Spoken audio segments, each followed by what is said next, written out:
অনেকদিন কোথাও ঘুরতে যাওয়া হয়নি, তাই ভাবলাম একটু ঘুরতে যাওয়ার দরকার। তাই পাশের বাড়ি ছোট্ট ভাইটিকে নিয়ে বেরিয়ে পড়লাম।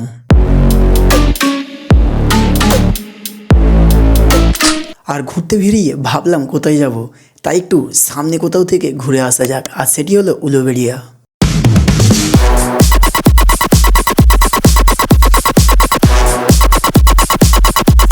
আর উলুবেড়িয়া গেছি মন্দিরে যাব না, সেটা কি হয় কখনো?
আর এই সমস্ত কিছু আপনাদেরকে বলছি তার একটাই মাত্র কারণ, সেটি হলো এই পুরো ভিডিওটা কিন্তু একটি অ্যাপসের দ্বারা রেকর্ড করা আছে, আর সেটির নাম হলো প্রোটাকি। আর এই প্রোটাকি অ্যাপস থেকে আপনারা কিন্তু দুর্দান্ত কিন্তু ভিডিও কিন্তু রেকর্ড করতে পারবেন, শুধুমাত্র ভিডিওগ্রাফির জন্য কিন্তু ব্যবহার করতে পারবেন। তাই এটি ভিডিওগ্রাফি মাস্ট একটি অ্যাপস বলতে পারেন। আর এই অ্যাপসটির ইন্টারফেস ঠিক এই ধরনের দেখতে, আর এই অ্যাপসটি থেকে আপনারা ম্যানুয়ালি কিন্তু অনেক কিছু সেটিংস আপনারা কন্ট্রোল করতে পারবেন। আর যদি আপনারা এই অ্যাপসটির প্রো ভার্সনটি যদি আপনারা ইনস্টল করতে চান, তাহলে দেখুন আমার এই ভিডিও ডেসক্রিপশন বক্সে আমার ফেসবুক পেজের লিঙ্ক আছে, আর যেখান থেকে আপনারা এই প্রো ভার্সনটি কিন্তু অনার্সেই কিন্তু আপনারা ডাউনলোড করার লিঙ্ক পেয়ে যাবেন। তাহলে চলুন কিভাবে এই অ্যাপসটিকে আপনারা ব্যবহার করবেন সেটা আমরা দেখে নিই। অলরাইট, অ্যাপসটিকে ওপেন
পারবেন। তো আমি আপনাদেরকে এতক্ষণ দেখালাম এই যে প্রোটাকি অ্যাপসটি আছে, এই প্রোটাকি অ্যাপসটিকে আপনারা মোবাইলে ইনস্টল করে কিভাবে আপনারা কাজ করবেন সেটি আমি আপনাদের সামনে তুলে ধরার চেষ্টা করলাম। তো ভিডিওটি যদি ভালো লেগে থাকে এবং এই চ্যানেলে যদি নতুনবার এসে থাকেন আর এই ধরনের ভিডিও যদি আপনারা পরবর্তী সময়ে আরও দেখতে চান তাহলে please hit the subscribe button and turn on the notification. দেখা হচ্ছে আবার একটি নতুন ভিডিওর সাথে। সকলে খুবই ভালো থাকবেন, সুস্থ থাকবেন। নমস্কার।